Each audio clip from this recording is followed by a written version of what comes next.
السلام عليكم ورحمة الله وبركاته.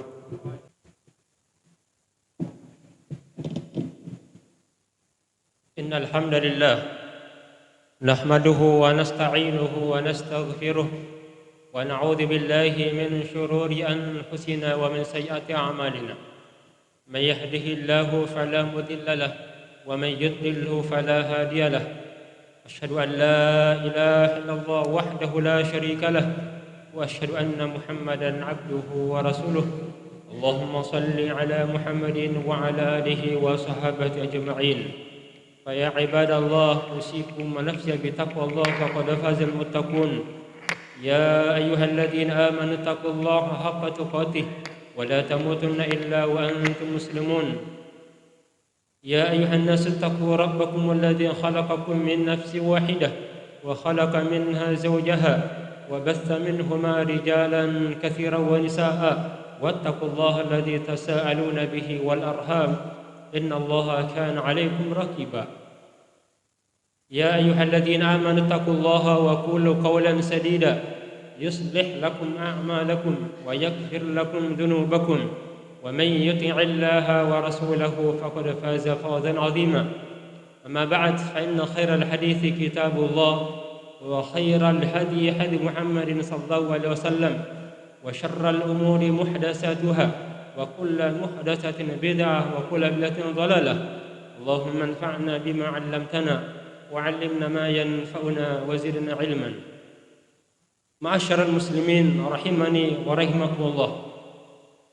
Sungguh Allah Subhanahu wa taala Maha Pengasih lagi Maha Bijaksana.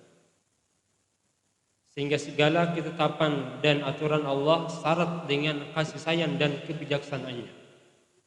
Maka sebagai hamba Allah patutlah bersyukur kepada Allah dalam mengarungi kehidupan ini, bahwa segala keputusan Allah itulah yang terbaik bagi hamba-Nya. Sehingga dalam segala hal senantiasa yang terkeluar dari mulut kita itu adalah alhamdulillah. Bahkan kalau kita terkena suatu cobaan pun kita menyatakan alhamdulillahi ala kulli hal. Karena segala ketetapan Allah yang terkadang tampak bagi kita tidak nyaman dirasakan, tetapi di balik dari semuanya itu ada kemanfaatan yang sangat besar. Apatah lagi mereka yang telah diberikan kelapangan hidup, tentu kita patut bersyukur kepada Allah. Karena dari kesemuanya itu adalah, apakah kita termasuk orang-orang yang bisa dekat dengan Allah? Ketika diberi nikmat yang banyak, kelapangan dada dan kelapangan hidup, apakah dia bisa bersyukur? Karena dengan hal itu dia bisa dekat dengan Allah. Apakah ketika ia ditimpa dengan kekurangan, musibah, bahkan bencana, dia mampu bersabar, bahkan semakin ia dekat dengannya, dan itulah suatu kebajikan. Oleh karena itu sebagai hamba Allah Azza wa Jalla, kesyukuran yang tinggi kepada Allah karena menciptakan kita sebagai hamba-Nya. Artinya kita berpeluang untuk bisa mendapatkan dan meraih kenikmatan yang akan Allah peruntukkan nanti dan persiapkan nanti di akhirat insyaallah. Jamaah yang dirahmati Allah Subhanahu wa taala, di antara bentuk rahmat Allah, di mana Allah Subhanahu wa taala dengan berbagai mungkin kekurangan kita, terlalu banyak dosa yang mungkin kita laksanakan dalam setiap harinya. Namun di sisi lain Allah persiapkan, Allah berikan kesempatan untuk bisa memanfaatkan waktu-waktu itu, di mana dengan memanfaatkan waktu itu bisa berimbang, bahkan melebihi kesalahan yang mungkin kita laksanakan sangat terlalu berat mungkin timbangannya.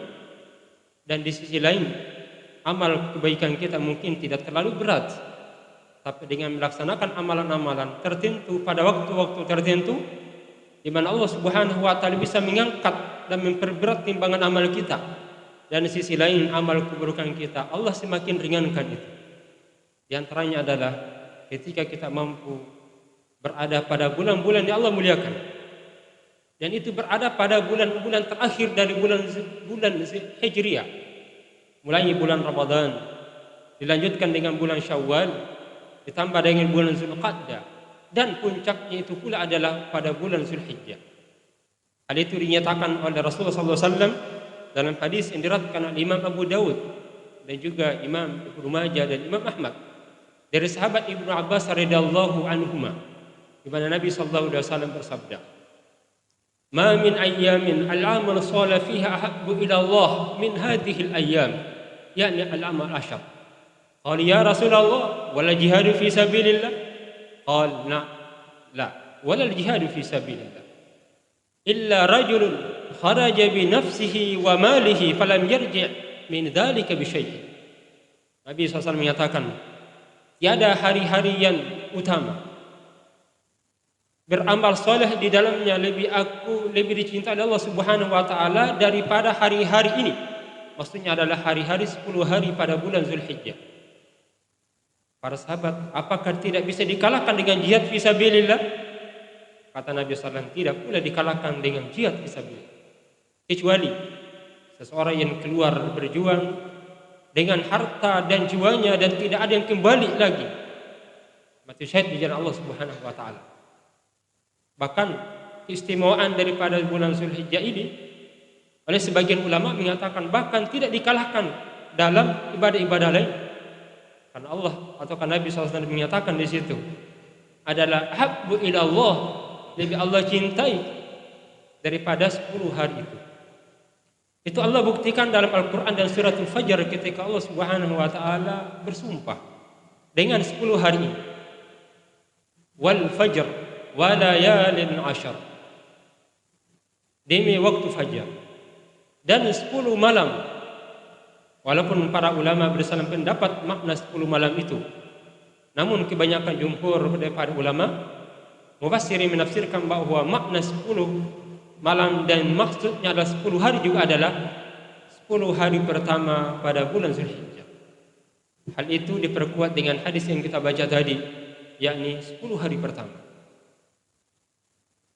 Dengan demikian apa yang kita lakukan yang mungkin timbangan amal kita sangat rendah, tapi dengan melaksanakan amal yang Allah cintai, itu yang mengakibatkan selain amal kita bertambah dan amal-amal dosa mungkin kita laksanakan itu bisa terkikis habis. Allah Azza wa Jalla berfirman, "A'udzu billahi minasyaitonir rajim. Qul in kuntum tuhibbunallaha fattabi'uni yuhibbukumullah wa yaghfir lakum dzunubakum." Katakanlah, jika memang engkau benar-benar mencintai Allah, maka ikutilah aku, kata Rasulullah SAW. Nescaya Allah akan mencintai. Bahkan implikasi cinta Allah itu wa yaghfir lakum dzunubakum. Allah Subhanahu wa taala akan menghapus dosa-dosa. Dan inilah cara untuk bisa meraih daripada surga Allah Subhanahu wa taala yang oleh para jamaah haji yang dilaksanakan. Tidak ada tujuan lain orang-orang yang melaksanakan ibadah haji tiap tahunnya melainkan satu, yaitu al-jannah. Hajjum mabrur laisa lahu jazaa'un illa al-jannah. Harapan orang yang berhaji adalah mendapatkan haji mabrur, dan balasan haji mabrur adalah mereka bisa meraih surganya Allah Subhanahu wa taala. Apa yang mereka lakukan ketika berada di tanah suci? Mereka berwukuf di Arafah. Tidak ada yang mereka lakukan kecuali minimal 3. Tidak ada yang lain, tidak ditambahkan. Kalaupun ditambah berarti bermasalah.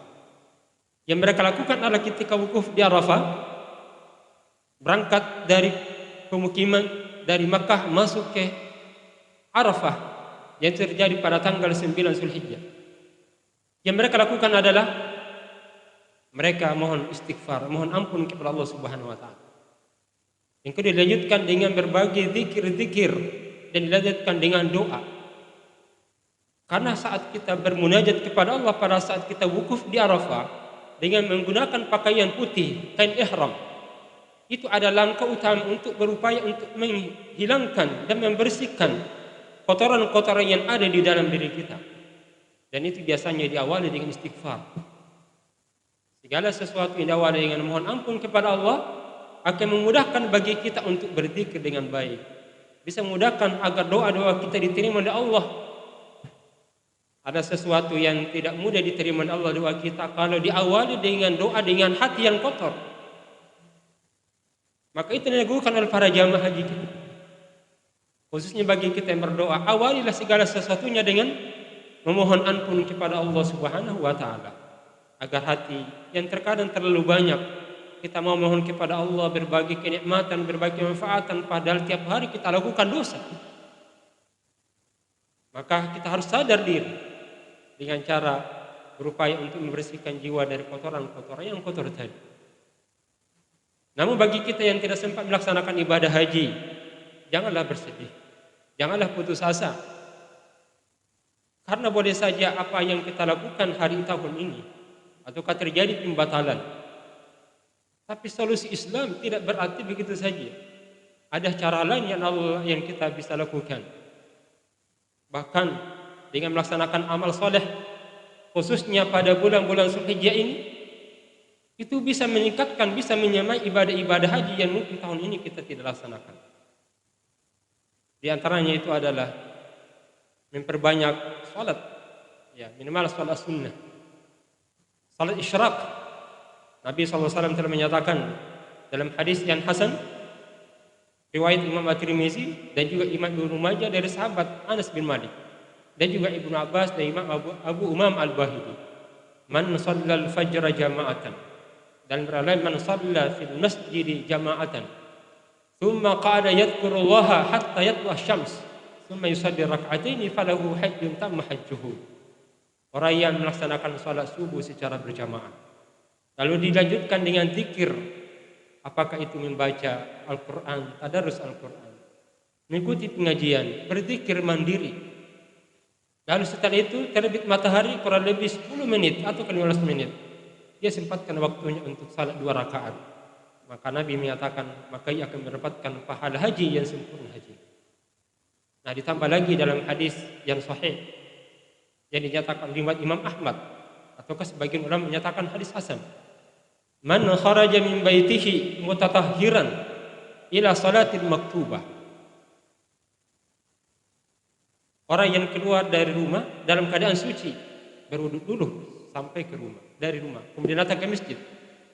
Tidaklah ia datang kecuali untuk melaksanakan salat fardu, falahul ajr ka ajril hajjil al-muqbil. Maka ia akan mendapatkan pahala seperti pahala haji. Wa man kharaja ila salatin nafilah, namun orang yang keluar dengan sengaja datang ke masjid tidak ada tujuan lain kecuali singgah di masjid Syengho misalnya. Ketika keluar dari rumah singgah di masjid ini, sebelum sampai ke kantornya dia melaksanakan 2 rakaat, maka ia akan mendapatkan padahu ajrul ka'ajril mu'tamir. Maka ia akan mendapatkan pahala haji seperti pahala seperti pahala orang yang berumrah. Inilah keistimewaan salat fardu dan salat sunnah. Kita akan mendapatkan pahala haji dan juga pahala umrah yang terkadang apakah lagi dalam sekarang ini berbagai ibadah tidak sempat kita laksanakan. Dan kedua juga bahwa tidak berarti bahwa ibadah yang kita laksanakan secara tidak sempurna Allah kurangi pahalanya, tidak. Bahkan Nabi SAW telah menyatakan, tidaklah seseorang hamba, ketika seseorang ma'min abdin atau musafir, ketika ia melaksanakan ibadah, maka sesungguhnya ia tercatat fakutiba lahu mislu ma kana ya'malu sahihan muqima. Jadi idza safar aw marid ahadukum, jika seorang di antara kita ini ada musafir sehingga meringkas salatnya menjadi 2, salat duhur bisa menjadi 2, salat asar bisa diringkas menjadi 2. Ataukah dia sakit, ya seharusnya dia harus berdiri tapi dia duduk, ataukah dia harus duduk atau justru dia isyarat, maka sungguh ketika ia laksanakan ia akan tercatat seperti ia salat dalam keadaan mukim ataukah dia dalam keadaan sehat. Walaupun dalam keadaan seperti itu, karena kondisi yang normal dia tidak bisa laksanakan, tetapi dia waktu kondisi dia tidak normal, arti sakit atau musafir, dia mampu melaksanakan kewajiban itu. Di antara hal yang dapat kita lakukan pada 10 hari khususnya dalam bulan Zulhijjah ini adalah jangan kita lupakan untuk berpuasa pada tanggal 9 Zulhijjah. Nabi SAW ketika ditanya keutamaannya itu, siyamu yaumi Arafah ahtasibu 'ala Allah yukaffiru sanata allati qablah wa ahtasibu 'ala Allah yukaffiru sanata allati ba'dahu.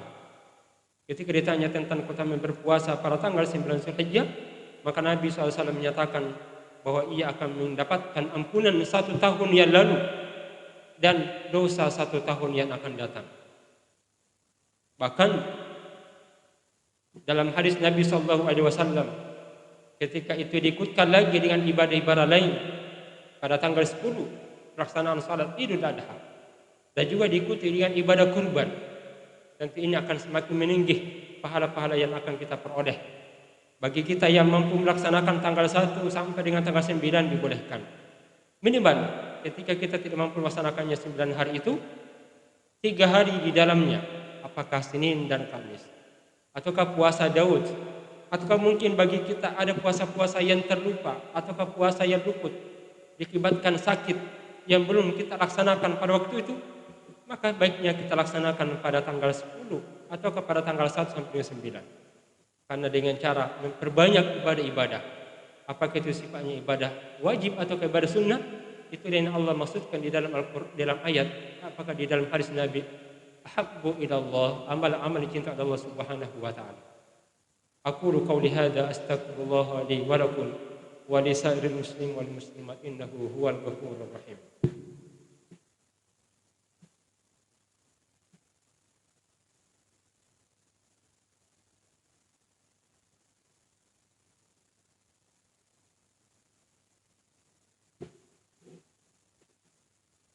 إن الحمد لله نحمده ونستعينه ونستغفره ونعوذ بالله من شرور أنفسنا ومن سيئات أعمالنا من يهده الله فلا مضل له ومن يضلل فلا هادي له أشهد أن لا إله إلا الله وحده لا شريك له وأشهد أن محمدا عبده ورسوله اللهم صل على محمد وعلى آله وصحابته أجمعين إن الله وملائكته يصلون على النبي Ya ayyuhalladzina amanu sallu alaihi wa sallimu taslima.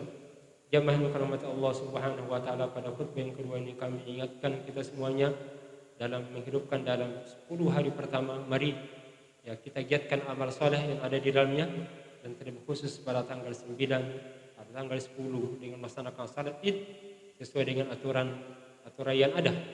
Khususnya bagi kita yang berkemampuan, mari kita berkorban. Jangan sampai kita termasuk orang yang digolongkan oleh pernyataan sahabat Abu Hurairah yang beliau menyatakan bahwa orang yang man wajada sa'atan falam yudhhi fala yaqrabanna musallana hadza. Beliau pernah menyatakan bahwa orang yang berkemampuan untuk berkurban lalu dia tidak berkurban, maka ia tidak perlu dekat dengan tempat salat kami. Itu artinya bahwa orang yang berkemampuan untuk berkurban pada hari itu lalu ia tidak melakukan banyak kebajikan yang ia terluput darinya. Bahkan sebagian ulama, walaupun ulama berselisih pendapat akan hukum kurban bagi yang mampu, sedangkan Abu Hanifah dan Imam Malik menyatakan wajib, sedangkan Imam Syafi'i dan Imam Ahmad yang lainnya menyatakan jumhur adalah sunnah muakkadah. Tetapi kalau itu ditinggal, maka mungkin kita termasuk orang-orang yang merugi. Ataukah istilahnya Imam Ahmad termasuk rajulun su', orang yang buruk, walaupun dia tidak berdosa, tapi dianggap buruk. Karena kenapa? Kesempatan terbaik untuk beribadah dia abaikan. Pada Allah berikan kemampuan.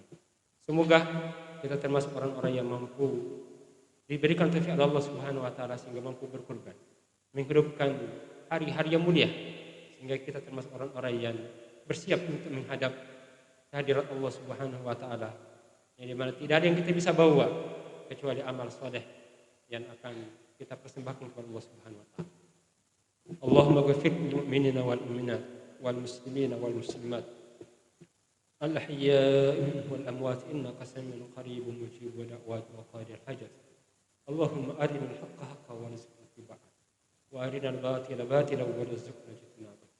Allahumma inna nas'aluka salamatan fid din wa afiyatan fil jasad wa ziyadatan fil ilmi wa barakatan fil rizqi wa taubatan qabla al-maut wa rahmatan 'inda al-maut wa maghfiratan ba'da al-maut. Rabbana hab lana min azwajina wa dhurriyyatina qurrata a'yun waj'alna lil muttaqina imama. Rabbana atina fid dunya hasanah wa fil akhirati hasanah wa qina adzaban nar. Subhana rabbika rabbil izzati amma yasifun wa salamun 'alal mursalin walhamdulillahi rabbil alamin.